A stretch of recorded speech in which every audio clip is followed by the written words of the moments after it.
Welcome to Tales in the Dark. I know many of you enjoy relaxing with these videos, so I recommend turning down the volume until my voice is barely audible. It'll make the experience even more soothing. Before you close your eyes, let me know in the comments where you're listening from. Leave a like and subscribe to the channel. Thank you and enjoy listening. Story 1. The soft patter of rain against the window created a gentle rhythm that matched my breathing as I sat in my grandfather's old leather armchair. The worn leather creaked softly with each subtle movement, releasing that familiar scent of aged hide and memories. A single lamp cast warm amber light across the room, creating dancing shadows that seemed to whisper ancient secrets. I had inherited this house from my grandfather 3 months ago, and every evening since then, I found myself drawn to this particular spot in his study. Perhaps it was the comfort of the chair, or maybe it was the way the rainfall created endless patterns on the window pane, but something about this space felt like a bridge between the present and the past.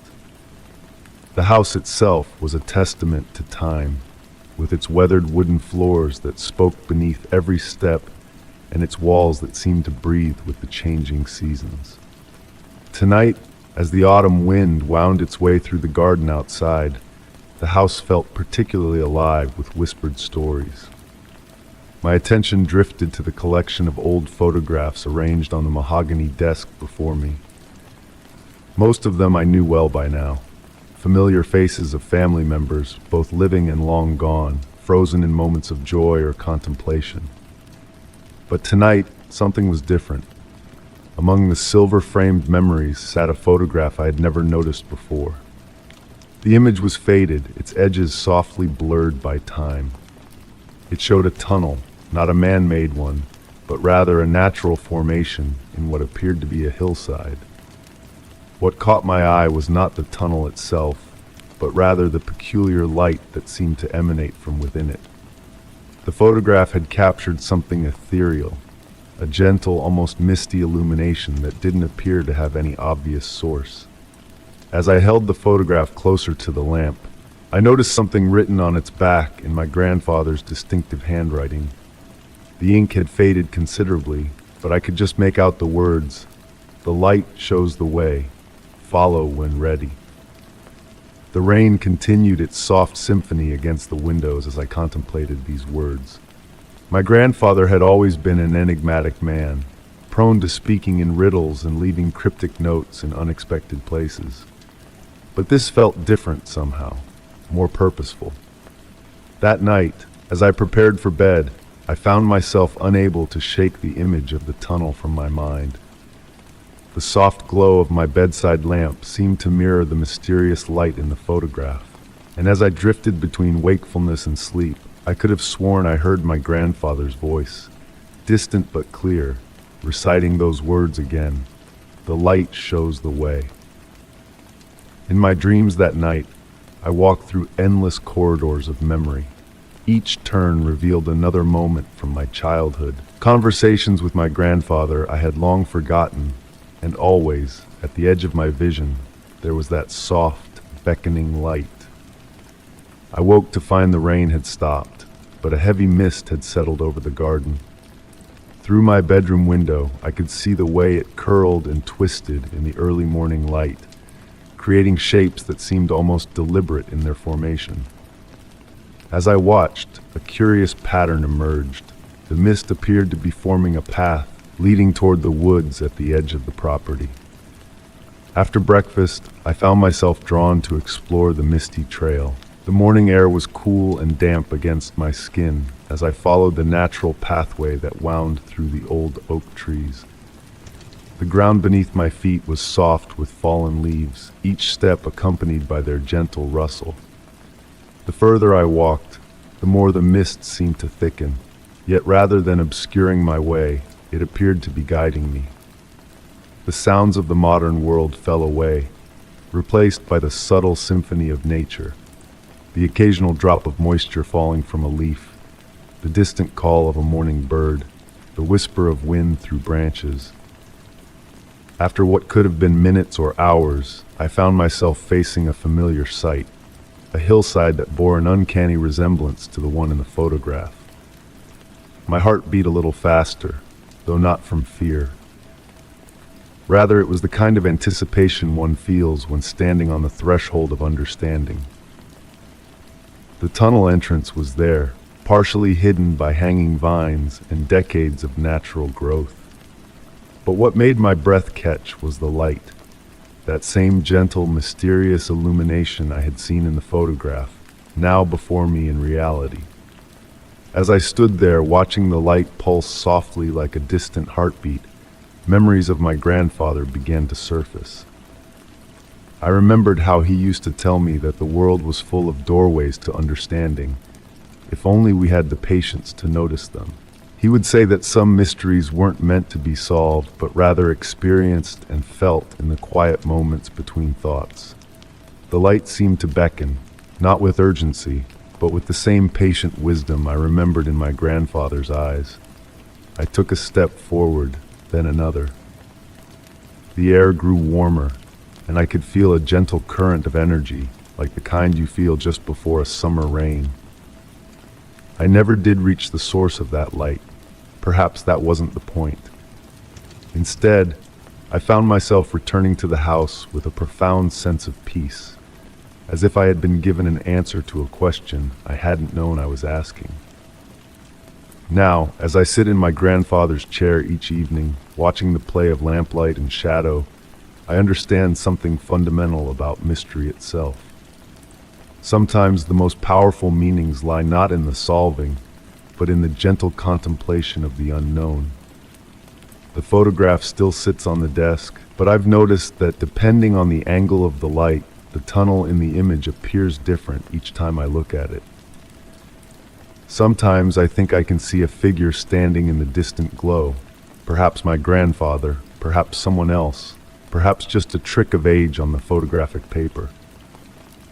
On quiet nights, when the rain returns to its gentle rhythm against the windows, I feel a deep connection to whatever lies beyond that tunnel of light. I've come to believe that my grandfather left me not just a house, but a doorway to understanding something greater than myself. The light still shows the way, but I've learned that the journey itself, this quiet, contemplative exploration of mystery, is where the true magic lies. And so I sit, surrounded by the comfortable presence of old books and older memories, listening to the rain and wondering what other doorways await discovery in the soft spaces between what we know and what we dream. In the end, perhaps that's what my grandfather wanted to share. Not answers, but the beautiful uncertainty that makes life worth contemplating. The light at the end of the tunnel continues to glow in that old photograph, and in my mind, reminding me that some mysteries are meant to be eternal companions rather than puzzles to be solved. Story 2. The autumn wind whispered through the old courtyard, carrying with it the gentle rustling of fallen leaves dancing across weathered stone. I sat in my study, watching through the bay window as the last rays of sunset painted the sky in soft shades of amber and lavender. The ancient maple tree in the center of the courtyard cast elongated shadows that seemed to reach toward my window like gentle, beckoning fingers. My grandmother's house had always held a certain mystique, but since inheriting it 3 months ago, I had begun to notice subtle peculiarities that stirred my curiosity. The courtyard, enclosed by ivy-covered walls and protected from the outside world, had become my favorite spot for contemplation. As twilight settled in, I would often find myself drawn to the window, watching the interplay of light and shadow among the weathered statues and overgrown garden beds. Tonight, something felt different. The air held a peculiar stillness, like the pause between heartbeats.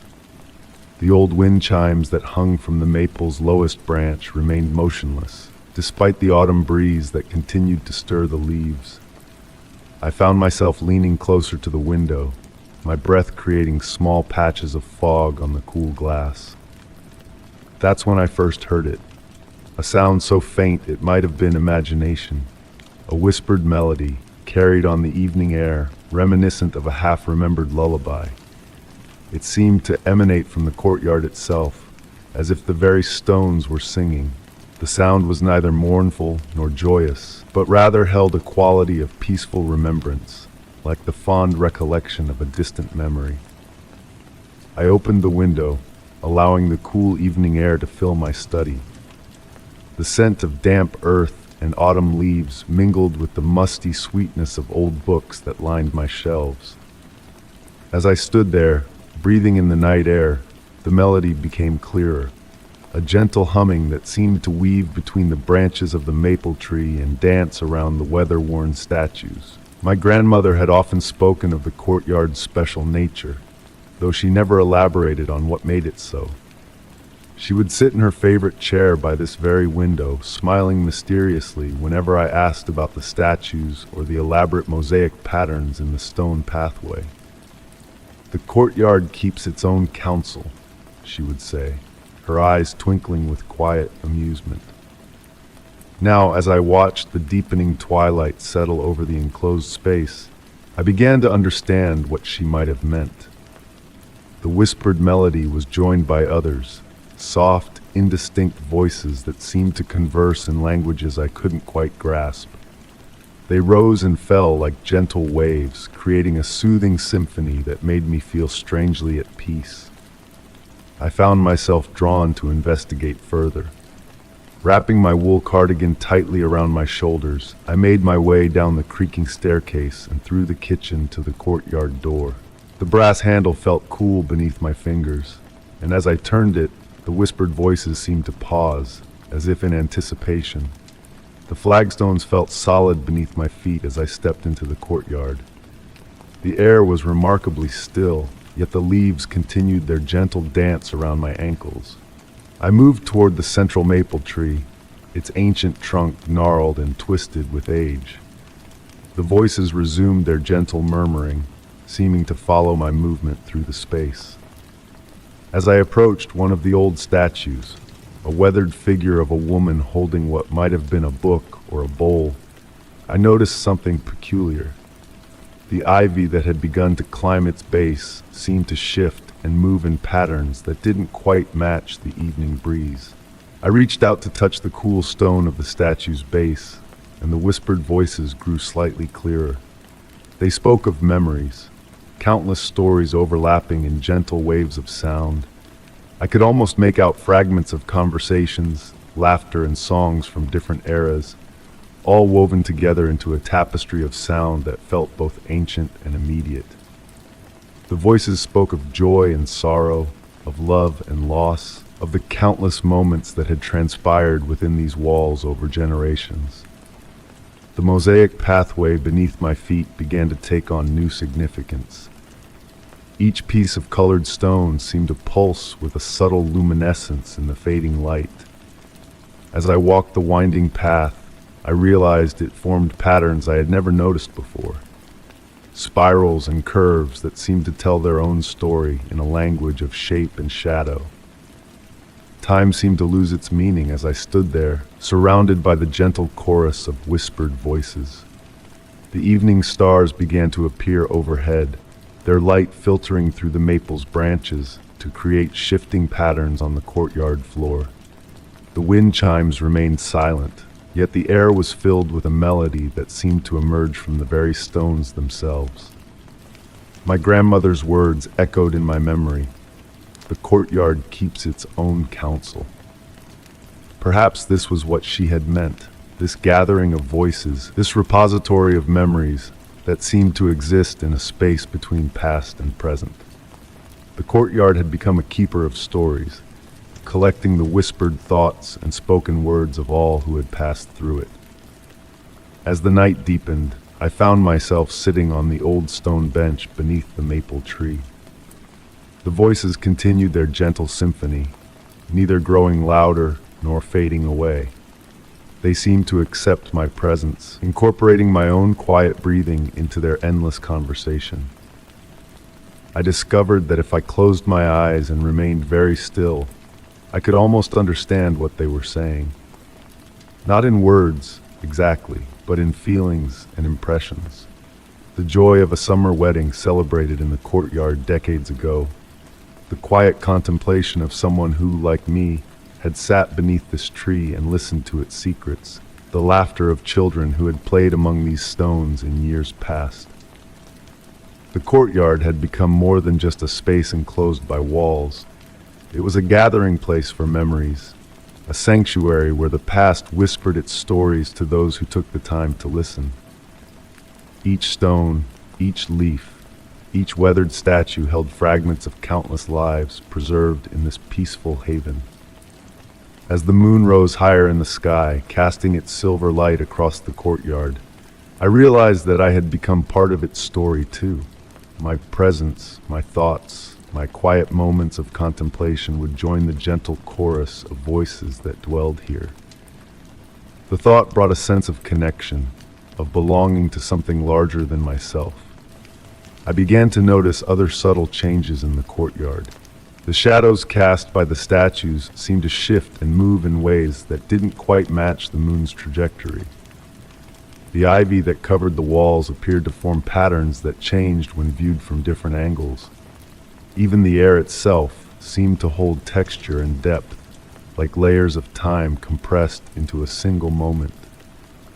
The wind chimes finally stirred, adding their crystalline notes to the courtyard's symphony. Their sound seemed to bridge the gap between the physical world and whatever realm these whispered voices inhabited. The gentle tinkling merged seamlessly with the mysterious chorus, creating a harmony that felt both ancient and new. Sometimes I thought I could see movement at the corner of my vision, gentle shifts in the air that might have been more than just shadow and moonlight. But whenever I turned to look directly, there was only the peaceful stillness of the courtyard and its endless whispered conversations. I don't know how long I sat there, becoming part of the courtyard's story. The night air had grown cooler, and dew had begun to settle on the stones around me. The voices continued their gentle murmur, but I sensed it was time for me to return inside. As I stood, I felt a shift in the atmosphere, as if the courtyard was acknowledging my departure.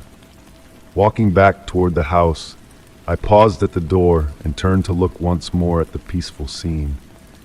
The maple tree stood sentinel in the moonlight, its leaves still dancing to an unfelt breeze.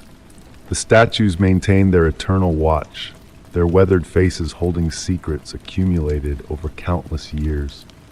Back in my study, I left the window open, allowing the courtyard's gentle symphony to filter into the room. The voices had become a comforting presence, a reminder that I was not alone in this old house, but rather part of a continuous story that stretched back through generations. As I settled into my grandmother's old chair, I understood why she had spent so many hours gazing out at the courtyard. It wasn't just a place of beauty or solitude. It was a guardian of memories, a keeper of stories told in whispers and shadows. The courtyard of lost voices had found another listener, and I knew that my own story would eventually join its endless, gentle chorus. Even now, as I write these words, I can hear the whispered voices rising and falling like a distant tide. They remind me that some places exist beyond our ordinary understanding of time and space. Places where memories live on in whispers, where stories are preserved in stone and shadow, and where the past and present dance together in an eternal, peaceful symphony. The courtyard keeps its counsel still, but now it shares its secrets with me, one whispered voice at a time. Story 3. The soft glow of candlelight flickered against the mahogany walls of my grandmother's study, casting gentle shadows that danced like whispers of the past.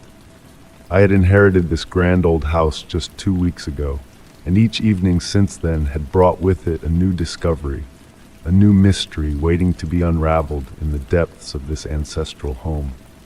Tonight, the autumn rain tapped gently against the window panes, creating a soothing rhythm that seemed to speak of secrets long forgotten. The house creaked and settled around me, its aged wooden bones adjusting to the dampness of the evening. The familiar scent of old books and leather furniture filled the air, mingling with the subtle fragrance of beeswax candles that I had found in one of the kitchen drawers.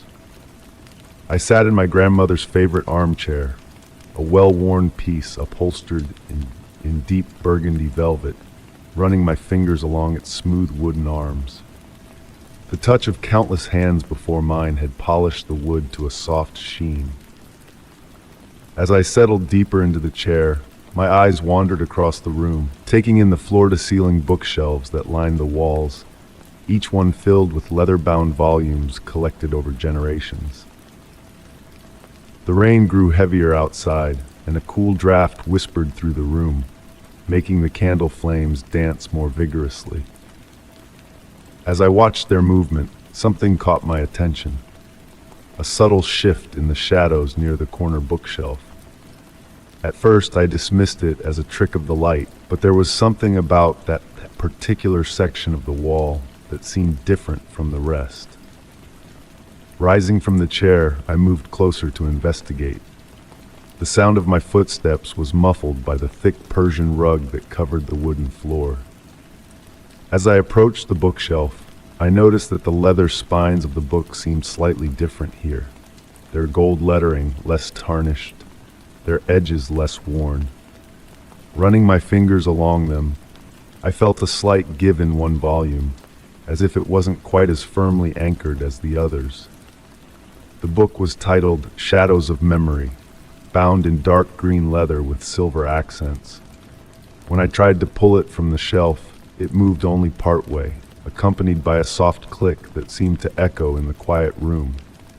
The sound of rain intensified for a moment, as if nature itself was acknowledging this discovery. To my amazement, the entire section of bookshelf swung inward slightly, revealing a narrow gap. The musty scent of enclosed space wafted out, carrying with it the weight of years of secrets. My heart beat a steady, calm rhythm as I carefully pulled the hidden door wider, revealing a small chamber beyond. The space was no larger than a modest closet, its walls lined with the same dark wood paneling as the study. A single shelf ran along the back wall, and upon it sat several items that immediately drew my attention.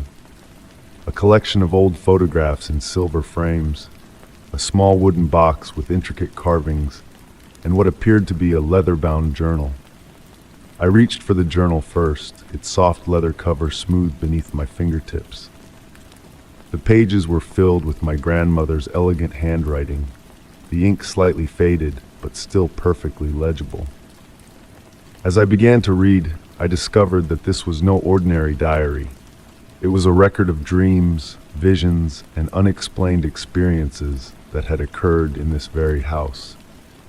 My grandmother wrote of hearing music late at night when no one was playing, of seeing figures in mirrors that disappeared when she turned around, and of feelings of being guided by an unseen presence. Yet her words carried no fear, only a sense of wonder and acceptance. She described these experiences as if they were old friends, familiar companions in her daily life. The wooden box beside the journal contained a collection of unusual items: a small silver key with an ornate design, several crystals of various colors, and a pocket watch that seemed to tick backward. Each object was carefully wrapped in silk, preserved as if they held some special significance. As I examined these treasures, the candles in the study flickered simultaneously, and a gentle warmth seemed to fill the hidden chamber. The air became thick with a presence that I couldn't explain, not threatening or frightening, but comforting, like being wrapped in a familiar blanket. In the photographs, I recognized my grandmother at various ages, but there were other people I had never seen before. In one particular image, she stood in this very study, but the arrangement of furniture was different, and behind her, barely visible in the background, was what appeared to be a figure watching from the doorway. The figure was indistinct, more like a gentle blur of light than a person, yet it seemed to radiate a sense of benevolence. Hours passed as I sat cross-legged on the floor of the hidden chamber, reading through the journal and examining each item. The rain continued its steady rhythm outside, creating a peaceful backdrop to my exploration. Occasionally, I would hear subtle sounds from within the house, the soft creak of floorboards, the gentle tapping of branches against windows, and sometimes what sounded like distant footsteps. When I finally emerged from the chamber, the candles had burned low, creating pools of wax on their holders. The study seemed different somehow, as if the discovery of the hidden room had altered its very essence. Shadows seemed softer, more alive, and the air held a subtle electricity that made my skin tingle. I carefully closed the secret door, hearing it click softly back into place. The book that served as its trigger slid smoothly back into position, leaving no trace of the remarkable space behind it. As I returned to the armchair, I noticed that the room felt warmer, more intimate, as if the house itself was sharing its secrets with me. That night, as I prepared for bed in my grandmother's old room, I couldn't shake the feeling that I was now part of something larger than myself. The house seemed to breathe around me, its wooden bones settling into familiar patterns. The rain had softened to a gentle patter, and as I drifted toward sleep, I thought I heard the faintest sound of music coming from somewhere deep within the walls. In the days that followed, I spent countless hours in the study, sometimes reading from the journal, sometimes simply sitting in silence, watching the play of light and shadow across the walls. The house began to reveal more of its secrets. Subtle changes in temperature, unexplained scents of flowers in empty rooms, and sometimes, in the corner of my eye, glimpses of movement that disappeared when I turned to look. The journal spoke of these phenomena as well, describing them not as haunting or supernatural occurrences, but as natural expressions of a house filled with memories and love. My grandmother had written about the importance of remaining open to these experiences, of accepting them as part of the house's character, rather than trying to explain or dismiss them. One particular entry caught my attention. "The house speaks to those who listen," she had written. "It shares its memories with those who are willing to hear them." The hidden chamber is just the beginning. There are countless stories woven into these walls, waiting to be discovered by someone who understands that mystery isn't something to be solved, but something to be embraced. As weeks turned into months, I began to understand what she meant. The hidden chamber had been just the first key to unlocking the house's secrets. Other subtle signs began to appear. Books that seemed to fall open to significant passages, mysterious drafts that guided me to new discoveries, and dreams that felt more like memories of times long past. The pocket watch from the wooden box became a source of endless fascination. Though it appeared to run backward, it kept perfect time, and sometimes when I held it in my palm, I could swear I felt it pulse with a rhythm that matched the beating of my heart. The crystals, too, seemed to hold their own magic, catching and reflecting light in ways that defied explanation. Yet through it all, there was never any sense of fear or unease. The house had accepted me as it had accepted my grandmother before me, sharing its mysteries at its own pace, revealing only what I was ready to understand. Each night, as I sat in the study surrounded by the gentle glow of candlelight, I felt more at home, more connected to the generations that had lived here before me. The secret of the hidden chamber wasn't just about the physical space behind the bookshelf. It was about the doorway it opened to understanding the true nature of this remarkable house. Like my grandmother, I had become a keeper of its secrets, a guardian of its mysteries, and a witness to the subtle magic that lived within its walls. As I write this now, sitting in the familiar comfort of the burgundy armchair, I can feel the house's presence around me, warm and welcoming. The rain still falls outside, its rhythm unchanged since that first night of discovery. Sometimes, when the light is just right and the house is particularly quiet, I catch glimpses of other hidden doors waiting to be found, other secrets waiting to be shared. But I've learned not to rush these discoveries. Like the backward ticking pocket watch, the house operates on its own time, revealing its mysteries only when the moment is right. And so I wait and watch and listen to the whispers of the past that echo through these halls, knowing that each day brings me closer to understanding the true secret of the hidden chamber, that some mysteries are meant to be lived with rather than solved. Story 4.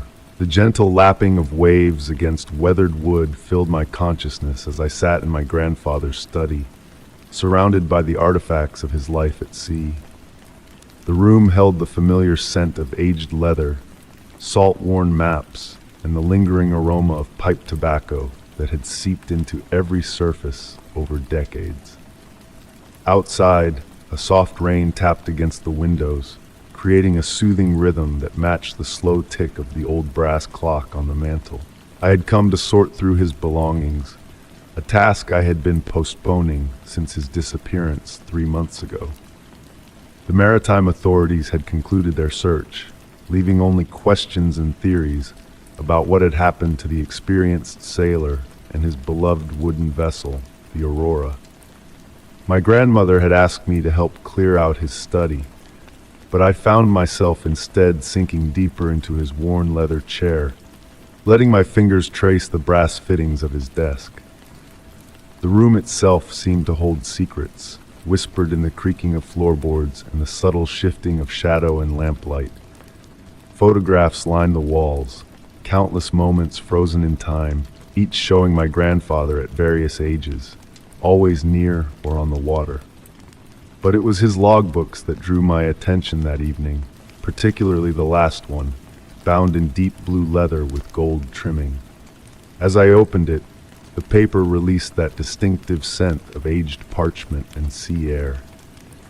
My grandfather's handwriting flowed across the pages like waves themselves, neat at first but growing increasingly erratic in the final entries. I had read through most of them before, during the initial search, but something compelled me to review them again. The early entries were routine: weather conditions, coordinates, maintenance notes. But about 2 weeks before his disappearance, the tone shifted subtly. His normally precise descriptions began to include unusual observations. He wrote of sounds in the fog that couldn't be explained by normal maritime activity, haunting melodies that seemed to emanate from the depths themselves. One entry particularly caught my attention. The fog persists, though it behaves unlike any I've encountered in 40 years at sea. It moves against the wind, gathering in shapes that seem almost deliberate. The navigation equipment continues to function erratically. The compass needle spins without purpose, yet the Aurora appears to know her own course, regardless of my attempts to adjust our heading. I paused in my reading, aware of how the rain had intensified outside, drumming against the windows with growing insistence. The lamp on the desk flickered briefly, casting dancing shadows across the walls of photographs. In that moment, I noticed something I hadn't before, a detail in one of the older photographs that made my breath catch. Rising from my seat, I moved closer to examine the image. It showed my grandfather as a young man, standing proudly beside the Aurora shortly after acquiring her. But in the background, partially obscured by mist, another vessel seemed to hover on the horizon. Its shape was unusual, with lines that didn't quite match any conventional boat design I knew. The longer I stared, the more unsettling the image became, as if the mysterious ship was somehow out of focus while everything else remained crystal clear. Returning to the logbook, I continued reading. The entries grew shorter but more peculiar.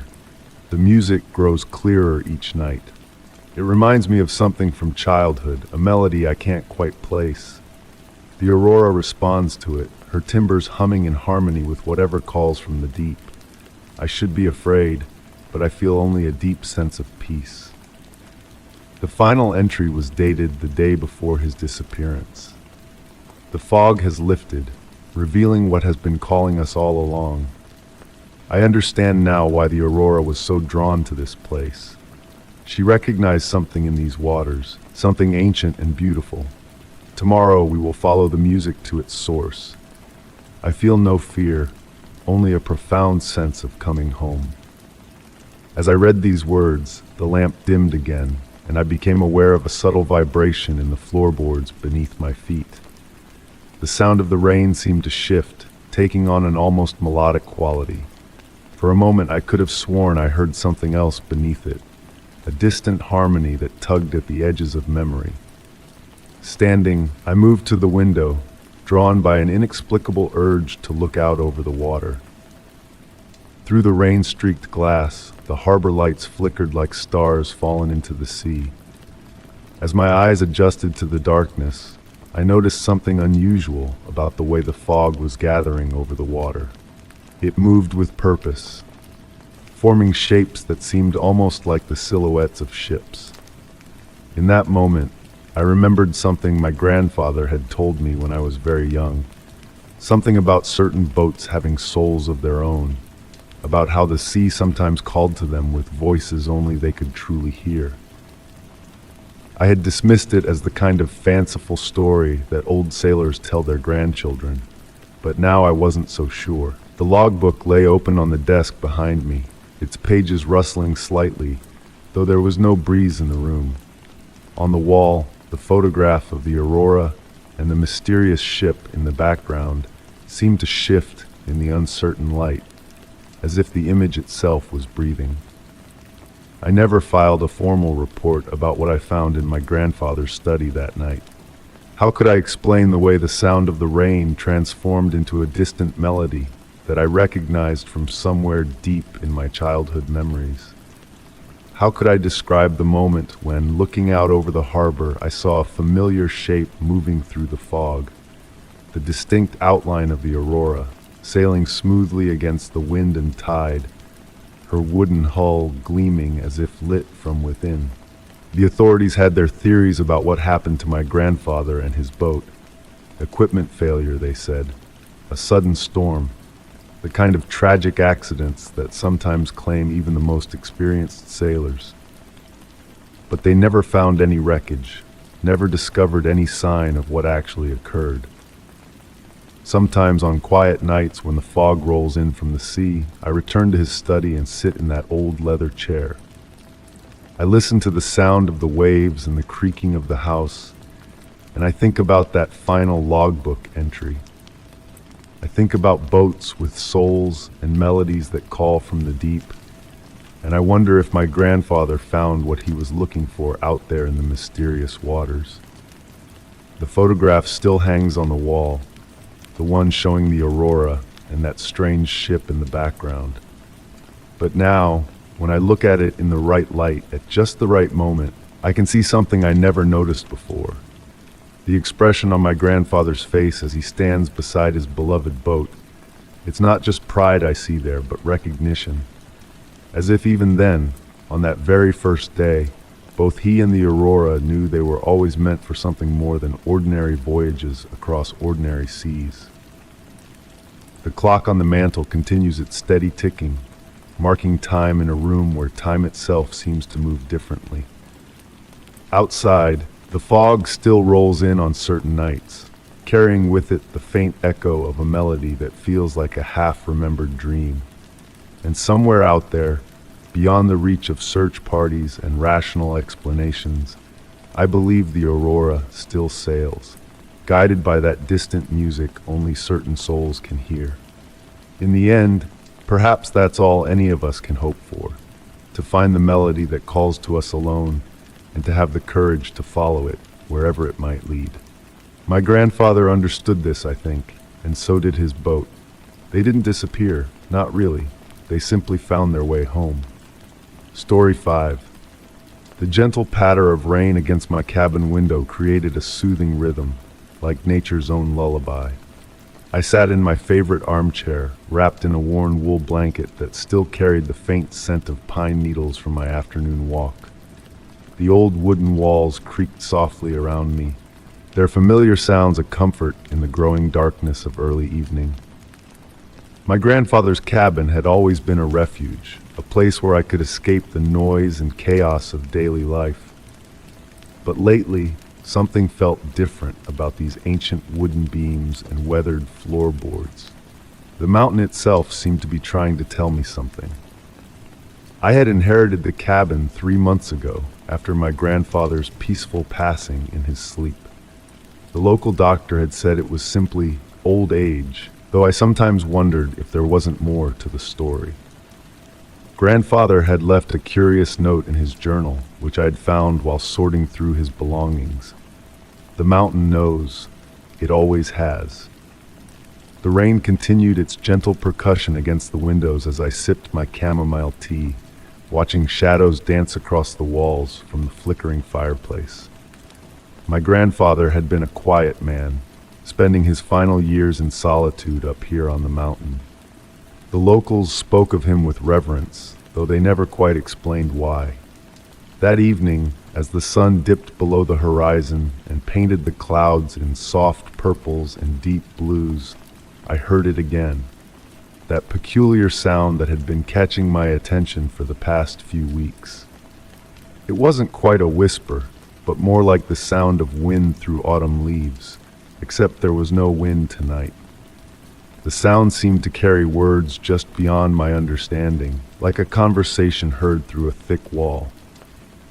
I placed my tea on the side table and closed my eyes, letting the sound wash over me. It reminded me of the stories grandfather used to tell about the mountain having its own consciousness, how it would speak to those patient enough to listen. As a child, I had dismissed these tales as the fanciful musings of an old man. Now I wasn't so sure. The floorboards beneath my feet hummed with a subtle vibration, so faint I might have imagined it. The sensation traveled up through the soles of my slippers, a gentle tremor that seemed to pulse in rhythm with the whispers. I opened my grandfather's journal again, its leather cover smooth and worn from years of handling. As I turned the pages, I noticed something I hadn't before. Pressed between the pages was a small, dried flower I didn't recognize. Its petals were an unusual shade of silver gray, like moonlight captured in organic form. Below it, my grandfather's neat handwriting noted, "They only bloom when the mountain sings." The whispers grew slightly louder, though still gentle enough to be mistaken for the sound of rain. But there was a pattern to them now, a rhythm that reminded me of the lullabies my grandfather used to hum while tending his garden. I found myself swaying slightly in my chair, my eyes growing heavy with a peaceful sort of tiredness. The firelight cast long shadows on the walls, and in their dancing forms, I began to see shapes that seemed almost deliberate, patterns that reminded me of the strange symbols I'd found carved into some of the trees around the cabin. My grandfather's journal mentioned them too, describing them as the mountain's memories, written in bark and stone. I must have dozed off for a moment, because when I opened my eyes again, the room had grown darker. The fire had burned low, casting a warm, dim glow that barely reached the corners of the room. But something had changed. The air felt thicker, more present, like the atmosphere itself had gained weight and substance. The whispers had transformed into a soft, melodic humming that seemed to emanate from the very walls of the cabin. It wasn't threatening, quite the opposite.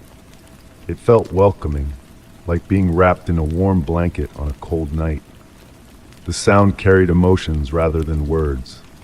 Memories of summer afternoons, the scent of pine needles, the taste of wild berries.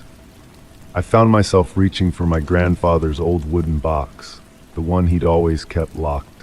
The key had been in his journal all along, though I'd never tried to use it before. Tonight, my fingers moved of their own accord, fitting the key into the lock. It turned smoothly, as if it had been waiting for this moment. Inside, I found a collection of those same silver-gray flowers, perfectly preserved, along with a series of detailed drawings. They showed the mountain from different angles, but not quite as it appeared in reality. In these sketches, the mountain had faces, subtle configurations of rocks and trees that created the impression of expressions. Some were smiling, others contemplative, all hauntingly beautiful. The rain outside had slowed to a gentle mist, and through the window I could see the moon breaking through the clouds. Its light painted the room in soft silver tones that matched the preserved flowers. The humming from the walls grew slightly stronger, and I realized I could feel it in my chest now, a gentle vibration that matched my heartbeat. My grandfather's final journal entry began to make more sense. The mountain doesn't speak to everyone. It chooses those who are ready to listen, those who understand that silence isn't empty. The whispers are always there, but hearing them is a choice we make with our hearts rather than our ears. I found myself writing in the journal now, my handwriting mixing with my grandfather's on the pages.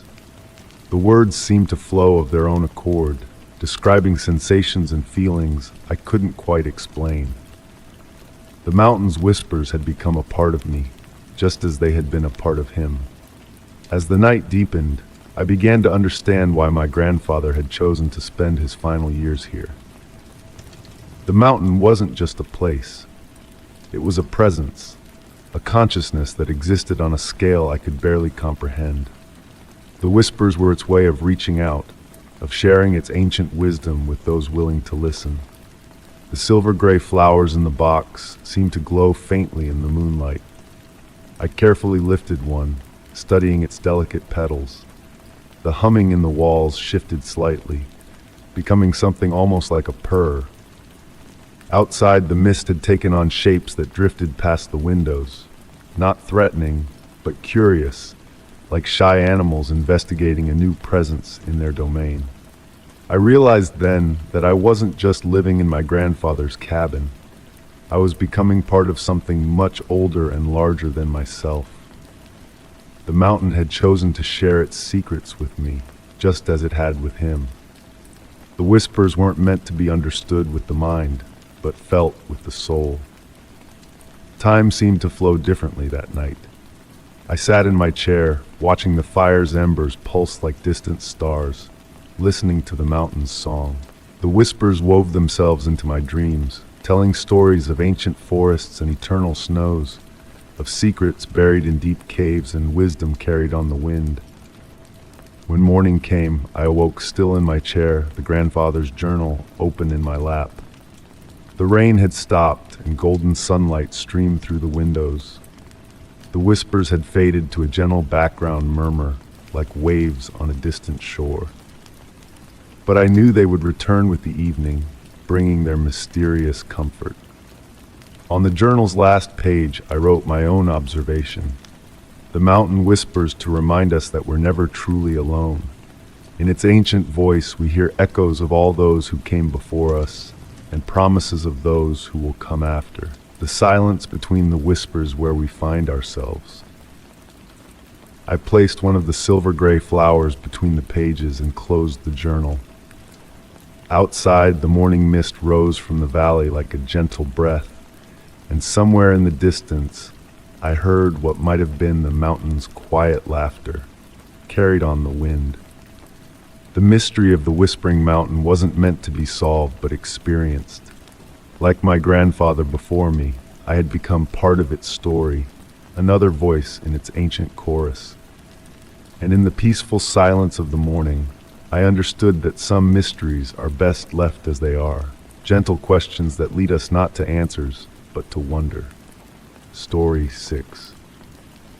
The soft patter of autumn rain against my bedroom window had become a familiar lullaby over the past few weeks. Each droplet traced silvery paths down the glass, creating intricate patterns that seemed to whisper ancient secrets in the growing twilight. My grandmother's Victorian mansion had always held an air of mystery, but since inheriting it 3 months ago, I had begun to notice things that stirred questions in the quietest corners of my mind. The rain had started to ease when I first noticed the peculiar glow emanating from the garden. It was different from the usual amber warmth of the decorative lanterns that lined the cobblestone paths. This light held a strange, pearlescent quality that seemed to pulse gently, like a distant heartbeat. Setting aside the leather-bound journal I had been reading, I moved closer to the window, drawn by the ethereal luminescence. The garden below stretched out like a forgotten dream, its carefully maintained hedges and flower beds now shrouded in evening mist. But it was the rose garden that caught my attention. Even in the diminishing light, I could see that something had changed. The pristine white roses that had graced the central pergola for as long as I could remember had transformed. Where pure white petals once bloomed, now stood roses of the deepest black. Not the dark purple or burgundy that some varieties naturally display, but an absolute light-absorbing black that seemed to create small voids in the misty air. A gentle breeze carried the scent of wet earth and something else, a fragrance I had never encountered before. It was sweet yet mysterious, like vanilla mingled with night-blooming jasmine and something indefinably ancient. The aroma seemed to wrap around my thoughts like silk, making them soft and fluid. I found myself moving through the house without conscious decision, my bare feet silent against the aged wooden floors. Each step brought new sensations: the cool smoothness of polished oak beneath my soles, the subtle creak of floorboards that had carried generations of my family, the whisper of my nightgown against my ankles. The house itself seemed to breathe around me, its familiar spaces somehow different in the strange, pearl-tinted light that filtered through the windows. The key to the garden door hung on its usual hook, its brass surface warm to the touch despite the cool evening air. As I turned it in the lock, the mechanism moved with unusual smoothness, as if it too were part of this dreamlike experience. The door opened without its characteristic creak, releasing a wave of that intoxicating fragrance. Stepping onto the veranda, I felt the cool mist caress my skin. The stones of the path held residual warmth from the day, creating small islands of comfort for my bare feet as I moved toward the rose garden. The air grew thicker with that sweet, mysterious scent as I approached, and I noticed that small droplets of water clinging to the black petals seemed to capture and reflect light in impossible ways, like liquid stars. My grandmother had always told me stories about the garden, speaking of it as if it were a living entity rather than a simple collection of plants. "Gardens have memories," she would say, her eyes distant with secrets untold. "They remember every seed planted, every tear shed, every whispered promise." Now, standing before these impossible roses, I began to understand what she might have meant. As I drew closer to the pergola, I noticed that the black roses seemed to respond to my presence. Their petals moved slightly, though there was no breeze to stir them. The pearlescent light that had drawn me from my room appeared to emanate from the very heart of each bloom, creating an effect like starlight seen through black silk. The pergola itself had changed as well. The familiar weathered wood now bore intricate patterns that seemed to shift when viewed directly, like shadows cast by invisible leaves. I reached out to touch one of the posts, and the wood felt warm and almost soft beneath my fingers, as if it were composed of something other than mere timber. Time began to move differently in the garden. The mist swirled in slow eddies around my feet, and each breath seemed to last an eternity. I found myself sinking onto the small stone bench beneath the pergola, surrounded by the gently glowing black roses. Their fragrance enveloped me completely now, making my thoughts flow like honey. In this strange twilight state, memories began to surface. Not my own, but those of the garden itself. I saw my grandmother as a young woman, planting the first white roses with hands that trembled with some emotion I couldn't quite grasp. I watched seasons pass like pages in a book, each one adding layers to a story I was only beginning to understand. The roses continued their gentle movement, and in their motion, I began to see patterns forming. They seemed to be writing something in an alphabet I almost recognized, like words glimpsed in a dream upon waking. My grandmother's voice echoed in my memory. The garden knows things we've forgotten. It keeps our secrets, our promises, our regrets. A single petal detached from one of the roses and drifted down, landing softly in my open palm. Instead of feeling like silk or velvet, it had the texture of cool water, yet remained solid. As I watched, it slowly dissolved into a small pool of liquid starlight that seeped into my skin, leaving behind a sensation of profound peace. The rain had stopped completely now, but droplets continued to fall from the roses, each one catching and holding light before releasing it in gentle pulses. The effect created a subtle rhythm that matched the beating of my heart, as if the garden were synchronizing itself with my presence. I don't know how long I sat there, watching the black roses paint stories with light and shadow. Time had become fluid, moving in curves and spirals rather than straight lines. The mist continued its slow dance around the garden, occasionally forming shapes that seemed almost human before dissolving back into formless white. Eventually, I noticed that the sky had begun to lighten with the first hint of dawn. The black roses were still there, still gently glowing, but their light had softened to match the approaching morning. As I stood to return to the house, I felt different, as if I had been initiated into some ancient mystery that had no name. The walk back seemed both longer and shorter than before.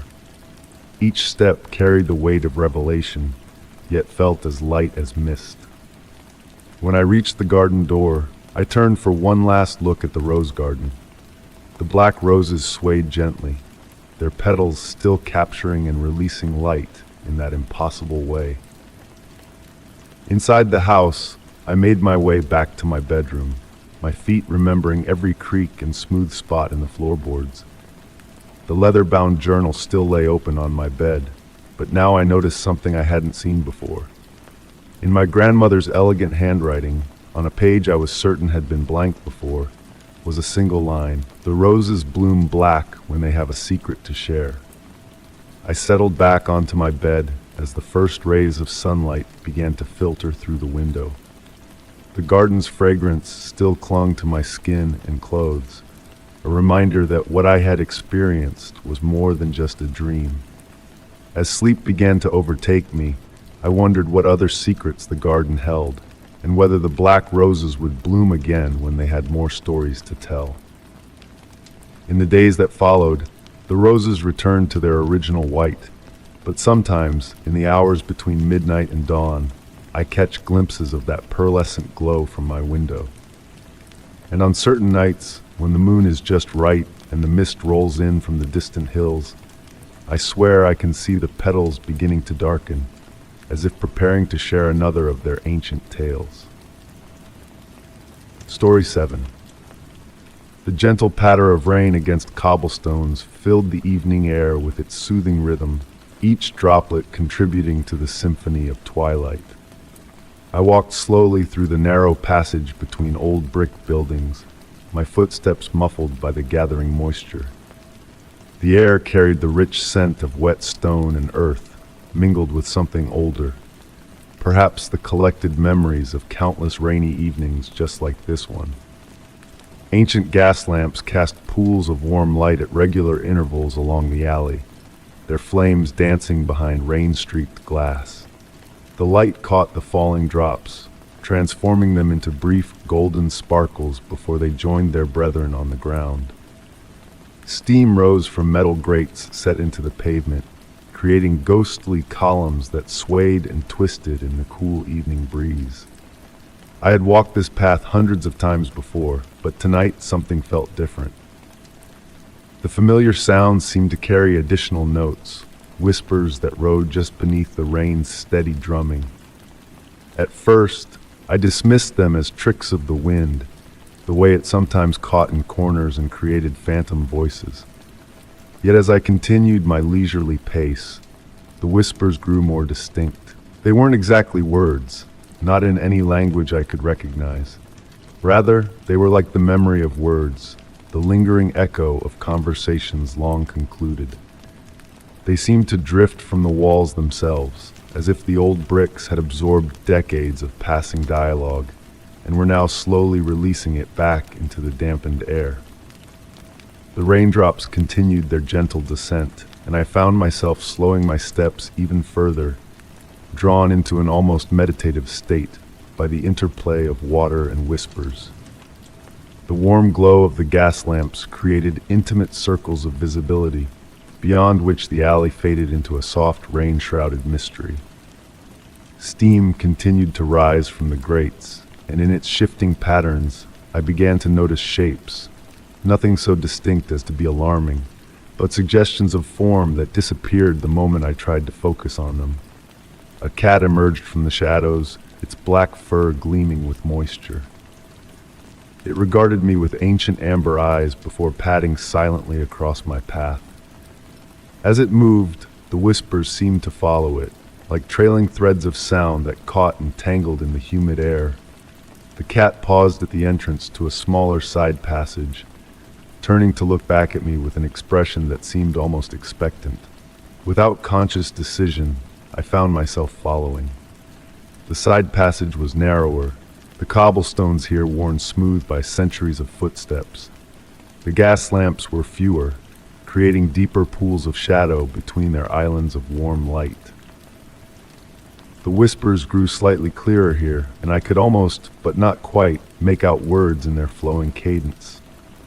The walls seemed to lean in slightly, their weathered bricks bearing the patina of age and countless seasons of rain.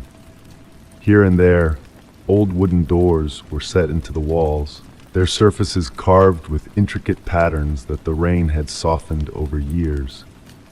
Each door I passed seemed to add its own subtle note to the whispered symphony that filled the passage. As I walked, I began to notice small details that seemed to shift when viewed directly.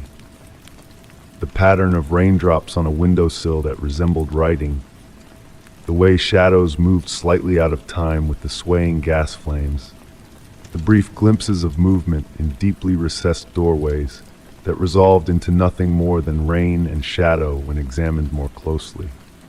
The cat continued ahead, its tail held high like a guide's banner.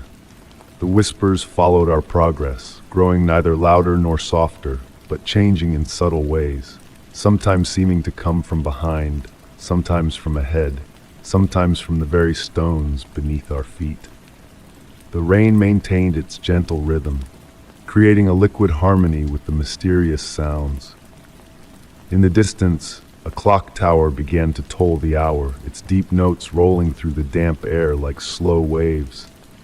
The cat stopped before a particularly old door, its wood dark with age and its surface carved with spiraling patterns that seemed to move in the corner of my vision. The whispers gathered here, taking on an almost musical quality that blended with the dying echoes of the clock's chimes. The cat sat, wrapping its tail around its feet with deliberate grace.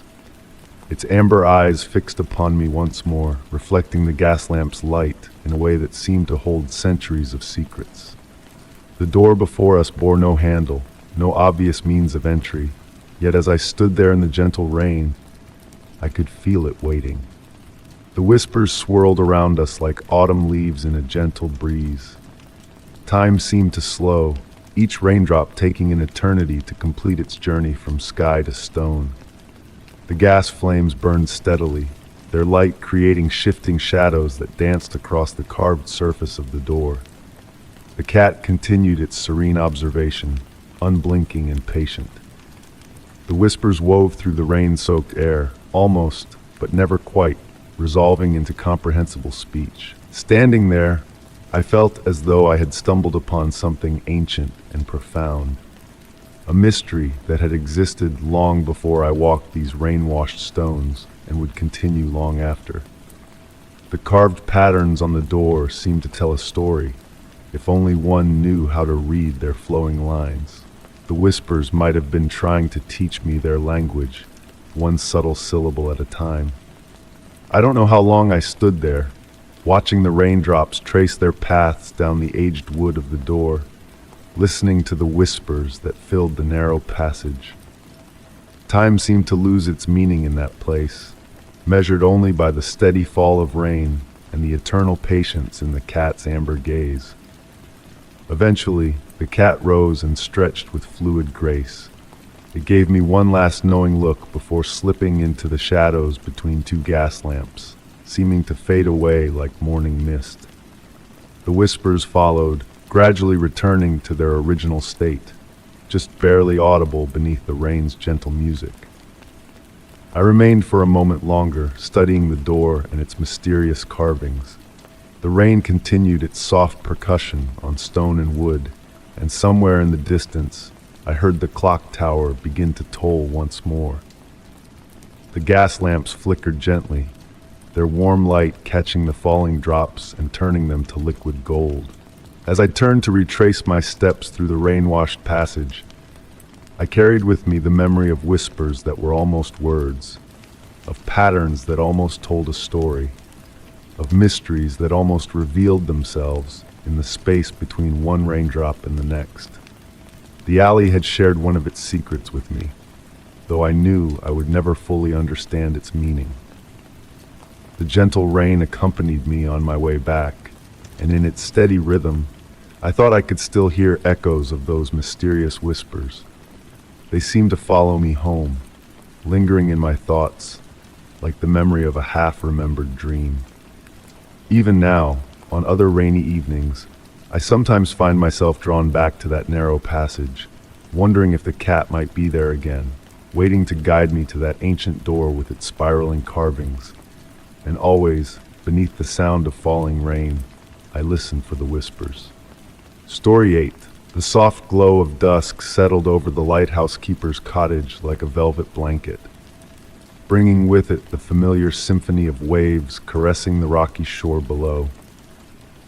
I had been the keeper here for just over 3 months, though each day seemed to blur into the next in a peaceful rhythm of routine and solitude. The evening air carried the delicate scent of salt and seaweed, mingling with the earthy aroma of the wild roses that grew stubbornly between the weathered rocks. My small cottage sat nestled against the base of the lighthouse, its whitewashed walls now tinged golden in the fading light. The wooden floorboards creaked beneath my feet as I moved through my evening routine, each sound a comfortable reminder of the building's age and character. The lighthouse itself stood tall and proud beside us, its white tower reaching up into the darkening sky like a silent guardian. That particular evening began like any other, with me preparing for my nightly duties. The familiar weight of my brass pocket watch pressed against my chest as I checked the time, 7:43 p.m. The sun would soon complete its descent, painting the horizon in deep purples and blues before surrendering to the night. I gathered my equipment, the logbook, my thermos of hot tea, and the small leather-bound journal where I kept my personal observations. The weather had been mild that day, with a light mist hanging over the water that seemed to soften all edges and sounds. It was the kind of evening that made the boundary between sea and sky appear uncertain, as if the world itself was gently dissolving into dream. As I climbed the spiral staircase of the lighthouse, my footsteps echoing against the curved walls, I noticed something different in the air. A subtle change in pressure, perhaps, or a shift in the way sound traveled through the space. The first notes reached me just as I was preparing to light the lamp. They were so faint that I initially mistook them for the wind playing through the ventilation slots of the tower. But there was something distinctly melodic about the sound, a haunting quality that made me pause with my hand on the brass mechanism. The song, if it could be called that, seemed to weave itself through the natural sounds of the evening. The distant cry of seabirds, the rhythmic washing of waves, the whisper of wind through the tower's framework. I pressed my ear against the cool glass of the lantern room windows, trying to better capture the ethereal melody. It reminded me of something half remembered from childhood, the kind of lullaby that lingers in memory long after its words have been forgotten. The notes rose and fell like gentle waves, creating patterns that seemed both random and perfectly ordered. As I performed my duties, checking the lamp's mechanisms and recording the evening's meteorological observations in my logbook, the singing grew gradually more distinct. It seemed to come from everywhere and nowhere at once, as if the very air around the lighthouse had become musical. The sound had a quality that was neither entirely beautiful nor entirely unsettling. It existed in some undefined space between the two, like the boundary between waking and dreaming. My evening rounds took longer than usual, as I found myself repeatedly pausing to listen. Each time I thought I had begun to understand the pattern of the melody, it would shift and change, revealing new layers of complexity. The mist outside had thickened, and through the windows, I could see it moving in strange ways, swirling in patterns that seemed to match the rhythm of the mysterious song. In the logbook, my pen hesitated above the paper. How does one record something like this? What words could capture the way the sound seemed to bypass the ears and speak directly to something deeper, something more primitive in the human brain? In the end, I simply noted, unusual acoustic phenomena observed beginning at approximately 8:15 p.m. Investigation ongoing. As the night deepened, so did the complexity of the song.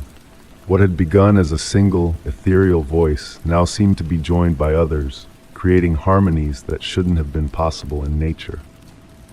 They wove together like threads in an invisible tapestry, each voice distinct yet part of a greater whole. The sound reminded me of glass harmonicas, whale song, and something else entirely, something that had never existed in the waking world. The mist continued to thicken, pressing against the windows like a living thing. Within its swirling patterns, I began to see shapes, or perhaps my mind, enchanted by the otherworldly music, simply wanted to see shapes. They were fluid and ever-changing, like figures formed in smoke, but they seemed to dance in perfect synchronization with the melody. I found myself drawn to the gallery that encircled the lantern room. The door opened with its familiar creak, and the cool, damp air embraced me immediately. Out here, the song was even clearer, though its source remained impossible to pinpoint. The mist swirled around me, and for a moment, I could have sworn I saw faces in its shifting patterns. Beautiful, serene faces with eyes closed in rapture as they sang their impossible song. Time seemed to lose its meaning as I stood there, wrapped in sound and mist. My watch ticked steadily in my pocket, but its rhythm seemed disconnected from the flow of moments. The light from the lamp swept out across the water in steady pulses, cutting through the fog like a blade, but even its familiar pattern felt somehow altered, as if it too had begun to move to the rhythm of the spectral choir. In my previous months at the lighthouse, I had grown accustomed to all manner of strange sounds, the way the wind could mimic human voices, how the waves could sound like distant music, the peculiar acoustics created by the lighthouse's cylindrical structure. But this was different. This was something that existed outside the realm of natural explanation, yet it felt more real, more true than anything I had experienced before. As midnight approached, I noticed a subtle shift in the atmosphere. The mist began to thin, ever so slowly, and with it, the voices began to fade. One by one, they fell silent, like stars winking out at dawn, until only a single voice remained. This last singer held its note for what seemed like an eternity, a pure, perfect tone that seemed to contain within it all the mystery and melancholy of the sea itself. Then it too faded away, leaving behind a silence that felt heavier than any sound. The mist dissipated as if it had never been, revealing a sky full of stars and a moon that hung low and full over the water. The lighthouse lamp continued its steady rotation, and the waves below maintained their endless conversation with the shore. In the days that followed, I found myself questioning what I had experienced that night. The logical part of my mind searched for explanations, unusual atmospheric conditions, the effects of isolation, some trick of acoustics I didn't yet understand. But another part of me, the part that still remembered how to believe in magic, knew what I had heard was real. I began to notice subtle changes in the weeks that followed. The lighthouse seemed different somehow, as if the mysterious song had altered something fundamental about the place. The quality of silence in the tower changed, becoming deeper, more expectant. Sometimes in the hours before dawn, I would catch myself holding my breath, listening for those ethereal voices to return. They never did, at least not in the same way. But on certain nights, when the mist rolls in and the boundary between sea and sky becomes uncertain, I sometimes hear something, not the full choir that sang that night, but perhaps a single note, a fragment of melody that might be nothing more than the wind, or might be something else entirely. I still maintain my duties as keeper, ensuring the light never fails to guide ships safely through the darkness. But now I understand that I'm not just keeping watch over the physical world of ships and shores. I've become a keeper of something else as well, a guardian of the boundary between what we think we know and what we sense might be possible. In my official logbook, that night remains recorded simply as an unusual acoustic phenomena. But in my personal journal, I've filled pages trying to capture the experience in words, knowing that I can never quite succeed. Some experiences I've learned aren't meant to be fully understood or explained. They're meant to be felt, to be wondered at, to remind us that the world is far more mysterious and beautiful than we sometimes remember.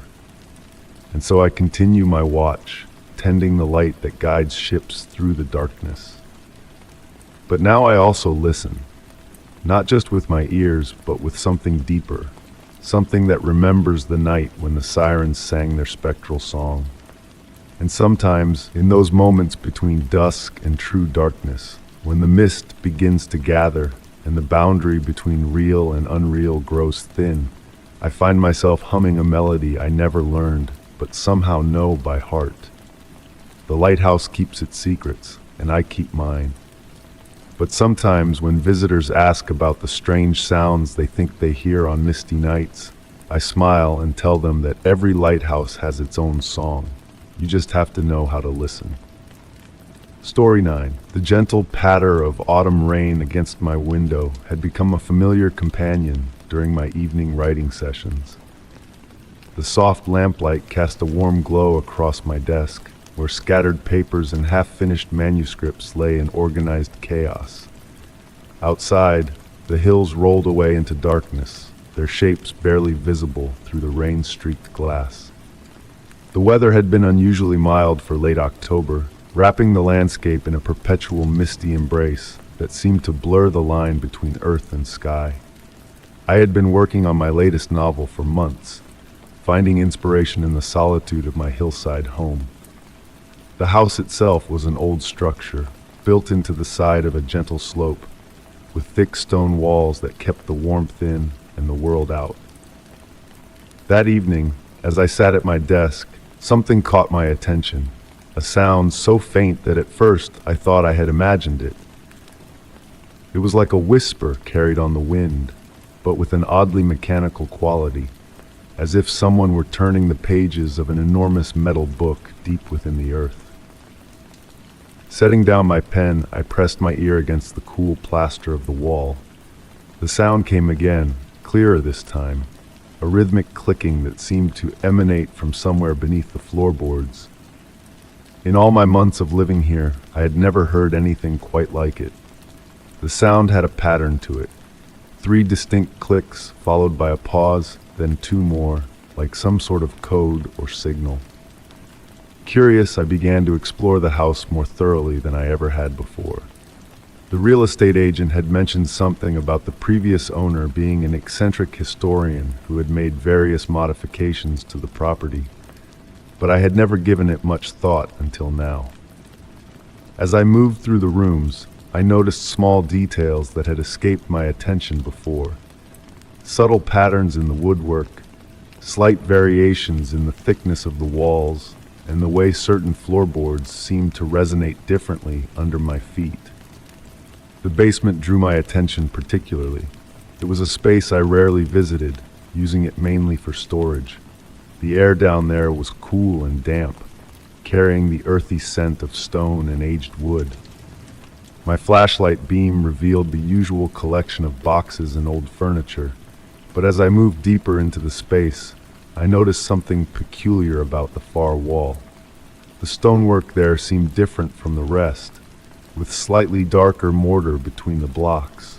Running my fingers along the rough surface, I felt a slight draft, barely perceptible, but definitely there.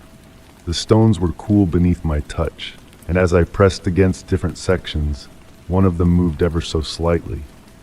The click it made was identical to the sound I had heard upstairs. What followed was a discovery that would change my understanding of this place forever. The wall began to move, not dramatically or suddenly, but with a slow, deliberate motion that spoke of carefully engineered mechanisms. Behind it lay a passage, narrow but tall enough to walk through, disappearing into the hillside. The air that flowed from the opening carried a strange mix of scents: mineral-rich earth, old paper, and something metallic that I couldn't quite identify. The passage walls were lined with a material that seemed to absorb my flashlight's beam, creating a curious effect where the light appeared to fade into nothingness just a few feet ahead. Against my better judgment, but driven by an irresistible curiosity, I began to explore. The passage descended at a gentle angle, curving slightly to the left.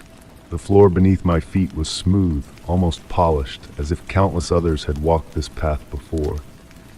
Every few yards, I noticed small markings carved into the walls, symbols that looked like a cross between ancient runes and mathematical equations. The temperature grew noticeably cooler as I descended, and the air took on a quality that made me think of vast, open spaces. The passage began to branch, offering choices between identical corridors. I made careful note of my turns, left, then right, then left again. The clicking sound grew louder, now accompanied by a low hum that seemed to resonate in my chest. After what felt like hours but could have been minutes, I emerged into a circular chamber. The space was surprisingly large, its ceiling lost in darkness above. The walls were covered in the same strange symbols I had seen in the passage, but here they were arranged in concentric circles, creating patterns that seemed to shift and move in my flashlight's beam. In the center of the chamber stood a pedestal, and on it rested something that defied explanation. A device of some sort, made of materials I couldn't identify. It appeared both incredibly old and impossibly advanced, with surfaces that seemed to absorb and reflect light in ways that shouldn't be possible. This was the source of the clicking, each sound accompanied by small movements within the device's intricate mechanisms. As I stood there, studying the object, I began to notice other details about the chamber. There were more passages leading off in different directions, each identical to the one I had come through.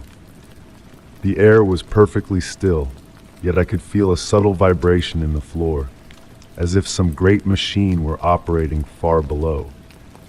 I didn't touch the device. Something told me that would be unwise, but I did spend time studying the symbols on the walls. They seemed to tell a story, though not one I could understand. Some appeared to depict celestial bodies, others showed patterns that reminded me of DNA helices, and still others seemed to represent concepts I couldn't begin to grasp. The longer I stayed in that chamber, the more I became aware of a presence. Not anything I could see or hear, but rather a sensation of being in a place that was awake and aware. It was like standing in a vast library where all the books could think and feel, or being inside the mind of something ancient and patient. When I finally made my way back to my house, the rain had stopped, and the first light of dawn was beginning to brighten the eastern sky. I sat at my desk, trying to process what I had discovered. The clicking sound continued, barely audible now, like a heartbeat within the hill. In the days and weeks that followed, I found myself returning to the chamber regularly, though never touching the device at its center. Each visit revealed new details, patterns I hadn't noticed before, subtle changes in the arrangement of symbols, variations in the clicking pattern. I began to fill notebooks with sketches and observations, trying to decipher the meaning behind it all. Sometimes, late at night, I would hear the clicking grow louder, and the house would seem to vibrate with energy. On these occasions, I would often dream of vast networks of tunnels and chambers spreading out beneath the hills, all connected to that central room with its mysterious device. In these dreams, I understood the purpose of it all, but upon waking, the knowledge would slip away like water through my fingers. I never shared my discovery with anyone. Somehow, it felt like a secret that wasn't mine to reveal. The previous owner must have known about it. Perhaps they had spent years studying the labyrinth and its mysteries. Sometimes I wonder if they found answers to the questions that now keep me awake at night. The clicking continues, its rhythm as regular as a clock, marking time for something I don't understand. My writing has taken on new themes, influenced by my experiences beneath the hill. The boundary between reality and imagination has grown thin, like the wall between my basement and that first passage. And sometimes, when the night is particularly quiet and the mist clings to the hills, I stand at my window and wonder about the true extent of the labyrinth. How far does it reach? What secrets does it hold in its deeper chambers? What is its purpose? The questions spiral outward, like the passages themselves, leading always to new mysteries, new possibilities. The device in the central chamber keeps its rhythm, counting down to something, or perhaps counting up from an event long past. I continue to document, to observe, to wonder. And in the end, perhaps the true purpose of the labyrinth, not to provide answers, but to remind us of how much we have yet to discover, how much mystery still exists in the spaces we think we know. The clicking goes on, 3 then 2, 3 then 2, a mechanical heartbeat within the hill. And I sit at my desk writing these words, knowing that even now something ancient and patient watches and waits and remembers. Story 10. The gentle patter of rain against the window panes filled my study with a soothing rhythm, like nature's own lullaby. I sat in my favorite leather armchair, watching droplets trace meandering paths down the glass, while distant thunder rumbled softly across the darkening sky. The old brass lamp on my desk cast a warm golden glow that seemed to hold the evening's shadows at bay, creating a cozy sanctuary from the growing storm outside. My grandmother's antique music box sat open on the desk before me, its delicate mechanism having long since fallen silent. The tarnished brass cylinder within hadn't turned for years, yet somehow, on this rain-soaked evening, I found myself drawn to study its intricate pins and combs, as if they might still hold secrets waiting to be revealed. The faded photograph tucked inside showed a scene I had examined countless times before. A misty lake surrounded by towering pines, their reflection perfect in the still water. In the center of the image, barely visible through the fog, stood what appeared to be an old church spire rising from the water itself. The story behind this photograph had fascinated me since childhood, when grandmother would speak of the submerged bell tower in hushed, reverent tones. According to local legend, an entire village once stood where the lake now shimmered. Time and nature had conspired to flood the valley, leaving only the church spire as a silent sentinel of what lay beneath. Some claimed that on particularly still nights, when the moon was full and the air heavy with moisture, the sound of bells could still be heard rising from the depths. As I traced my finger along the photograph's worn edges, a peculiar sensation began to creep over me. a feeling of being gently pulled into the image itself. The steady drumming of rain against the windows seemed to shift, taking on an almost musical quality. Within its rhythm, I could almost discern the faint echo of bells, their tone deep and resonant, yet somehow distant, as if reaching across a great expanse of time. I found myself drawn to my collection of old maps and historical documents, spreading them carefully across my desk. The leather bindings creaked softly as I opened volume after volume, searching for any mention of the submerged village.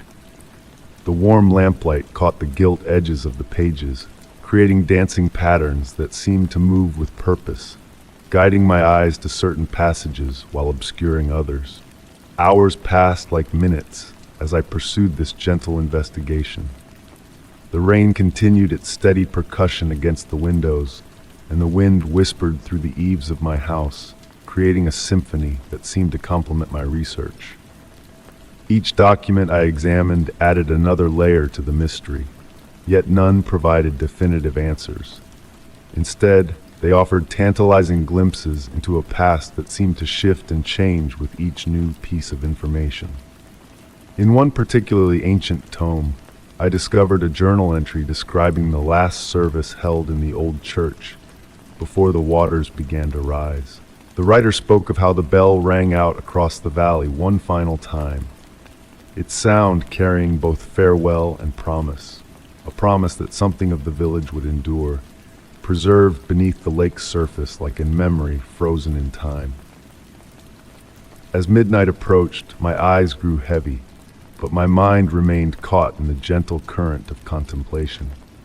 The lamp's glow had dimmed slightly, creating soft shadows that danced across the walls of my study. In that liminal space between wakefulness and dreams, I began to notice something unusual about the sound of the rain. Within its steady rhythm, there was now a distinct pattern, one that reminded me of the way my grandmother would hum old hymns while working in her garden.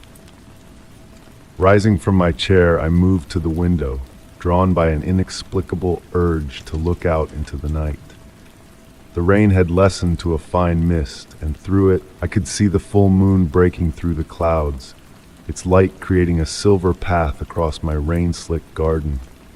The air seemed to vibrate with a subtle energy, and in that moment I could have sworn I heard it, the deep, resonant tone of a bell, rising from somewhere far below the earth.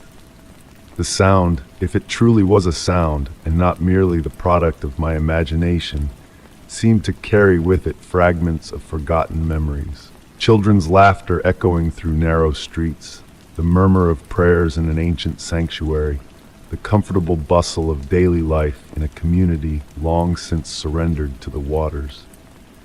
Each phantom note painted pictures in my mind of a world that existed only in dreams and legends. My grandmother's music box chose that precise moment to make an unexpected sound. Not its usual melody, but a single, clear ping that seemed to answer the ghostly bell. I turned back to my desk, heart beating slightly faster, though not from fear. The mechanism remained motionless, yet something had changed. The photograph appeared different somehow, as if viewed through water, the image rippling slightly in the lamplight. Returning to my chair, I felt a profound sense of peace settle over me. Whether the bells I heard were real or imagined seemed suddenly less important than the connection I felt to this mystery, this gentle haunting that had captured my imagination. The rain continued its soft melody against the windows, now seemingly in harmony with the distant underwater bells that may or may not have been ringing in the depths of my consciousness. As I drifted closer to sleep, my thoughts turned to all the stories that lie beneath the surface of our everyday world. Tales of lost places and forgotten times, waiting patiently to be remembered. The submerged bell tower in my grandmother's photograph stood as a reminder that some mysteries are not meant to be solved, but rather contemplated, like ripples spreading across still water. In the days and weeks that followed, I would return to my study many times, always during rainfall, always with the old photograph before me. Sometimes I would hear the bells, their sound rising faintly through the drums of rain. Other times there was only silence. But each visit left me with the same gentle certainty that somewhere beneath the surface of our known world, ancient bells still toll, marking time in a village that exists now only in memory and dreams. The photograph still sits in my grandmother's music box, and on particularly quiet nights when the rain falls soft and steady, I sometimes open it and wait. Whether the bells I hear come from beneath some distant lake or from the depths of my own imagination matters less and less. What remains important is the story itself. A tale of things lost but not forgotten, of mysteries that comfort rather than frighten, of the thin veil between what was and what is. And sometimes, in that space between sleeping and waking, when the rain whispers against my windows and the moon casts silver shadows across my desk, I can almost see the village as it once was, preserved perfectly in its watery embrace. The bell tower stands proud above the submerged streets, its bronze voice still calling out across the years, reminding us that some stories, like some sounds, never truly fade away. They simply wait beneath the surface, ready to rise again in the hearts and minds of those who listen carefully enough to hear them.